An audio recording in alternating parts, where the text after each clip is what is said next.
Inside an fMRI scanner, researchers offered participants a choice: accept a mild electrical shock after a long wait, or a much stronger shock immediately. While logic suggests waiting for the lesser pain, 28% of participants chose the stronger shock. They were willing to endure more physical suffering just to end the period of waiting. This reveals that anticipation functions as a distinct form of suffering. The brain treats the period leading up to an event as a separate, measurable cost, one that can outweigh the event itself. This laboratory observation scales up to our current reality. When we track the fragility of global supply chains, or look at a diesel pump and see a finite resource, we are trapped in a version of that scanner, waiting for a shock that hasn't arrived. Some clinicians have called this pre-traumatic stress. Even though the systemic collapse is still a future projection, the body responds as if it is happening in the room right now.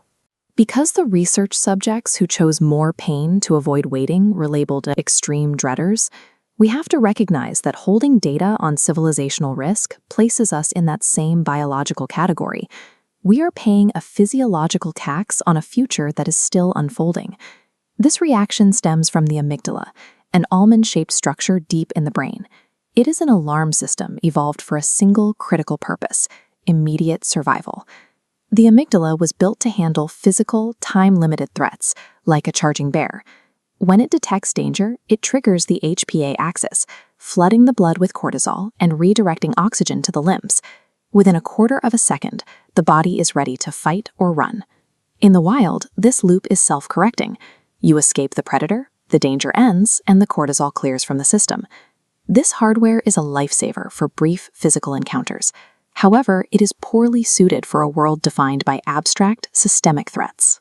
Modern risks like ecological overshoot and civilizational decline move slowly and lack a physical body. The amygdala cannot distinguish between a predator and a spreadsheet. It reacts to a scary dataset with the same chemical urgency it would apply to a snake in the grass.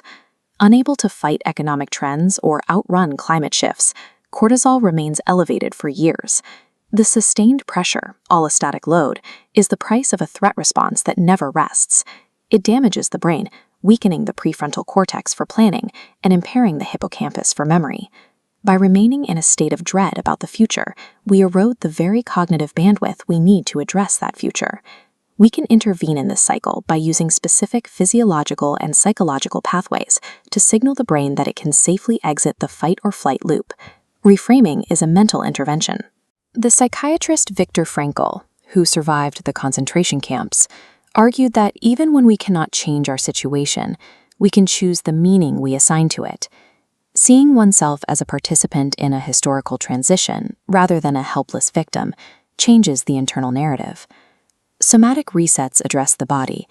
Purposefully long exhalations or cold water on the face send a direct signal to the vagus nerve that the immediate danger has passed, forcing the nervous system to shift into a calmer state. Agency provides a biological anchor. Taking a localized action, like planting a crop or building a relationship with a neighbor, demonstrates to the primitive brain that we are exerting influence over our environment, which begins to clear the accumulated cortisol. Co-regulation happens through community. Humans are a social species, and the presence of a trusted person who sees the same data we do can dampen the amygdala's alarm response. These protocols do not solve global overshoot, but they restore the individual's nervous system. A regulated body is a prerequisite for any sustained, meaningful response to the challenges ahead. The final approach requires moving directly into the worst-case scenario, instead of trying to avoid it.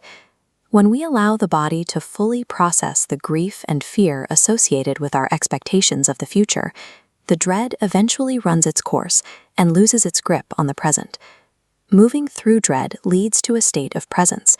It allows us to face global realities with our eyes open, focused on the work we are capable of doing in the time we are given.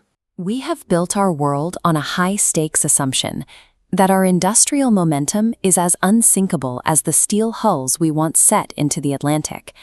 But the elephant in the room has grown too large to ignore, moving out of our private shadows and into the center of our lives. This is the meta-crisis, the tipping point where the stories of endless growth collide with the physical limits of our planet. The Lifeboat Mini Course is your immediate, structured transition, a free 5-day journey delivered to your inbox to transform global anxiety into local resilience. Day 1 begins with an audit of the invisible, the energy and water systems you rely on every hour, yet rarely ever see. Day 2 forces a change in your geographical lens, challenging you to locate your true home within your watershed and local bioregion. You won't navigate this terrain alone. You will receive daily study guides and synthesized patterns designed to cut through the noise and reveal the architecture of change. Day 3 asks you to practice active hope in a world facing ecological overshoot. Day 4 introduces the demanding standard of revolutionary love. By tracing the water back to your neighbor's tap, you move beyond the narrow walls of self-help and into the expansive, interconnected practice of systems health. The climax arrives on Day 5 with the introduction of a specific framework for your future, the 9x21 harvest. Who is your mutual guiding spirit in this transition, and which 9 things will you choose to do? Stop waiting for the headlines to crush you. Sign up for the Lifeboat Mini Course now. Access your Day 1 materials immediately and join the community hub where the next story of our world is already being written. You can remain tied to the illusion of a collapsing global credit card, or take this course to begin building real systems health today. The Earth is tired of the lie. It is time to dance with the truth.